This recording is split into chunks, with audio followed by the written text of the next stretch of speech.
Maduka sat alone under the shade of an old mango tree, staring blankly at the dry farmland stretching out before him.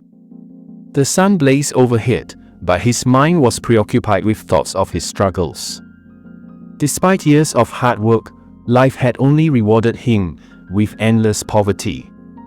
His mud house, patched with leaves and worn-out mats, stood as a testament to his failure. "What is the point of all this suffering?" he muttered, kicking a small stone. His peers, who once farmed alongside him, had built mansions, married, and settled into comfortable lives. Yet here he was, barely able to afford a decent meal. Just as despair consumed him, a familiar voice interrupted his thoughts. "Maduka, you're still here." It was Obiora, his childhood friend. Maduka looked up to see Obiora dressed in a neatly tailored suit, a gold wristwatch gleaming in the sunlight. In his hand, he dangled the keys to a new car parked nearby. "Obiora!" Maduka exclaimed, surprised by his friend's transformation. Obiora grinned, his confidence evident. "You look like you've seen a ghost."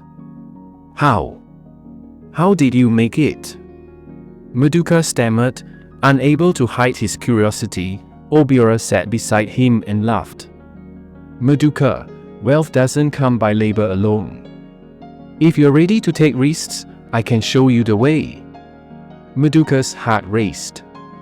For years, he had dismissed such talk as nonsense. But looking at Obiora's transformation, he felt a surge of hope and desperation. "Tell me what to do," he said firmly. "Good," Obiora replied.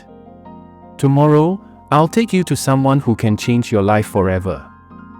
The next day, Obiora led Maduka to a remote village deep in the forest.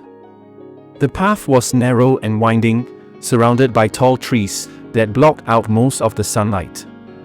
Eventually, they arrived at a shrine decorated with skulls, red and white cloths, and strange carvings. An old man emerged from the shrine, his eyes sharp and piercing. He wore a robe made of animal skin, and his fingers were adorned with rings carved from bone. "What brings you here?" the spiritualist asked in a deep voice. "My friend seeks wealth," Obiora replied, gesturing toward Maduka. The spiritualist stared at Maduka carefully. "Wealth comes with a price," he said. "Are you ready to pay it?" "Yes," Maduka replied,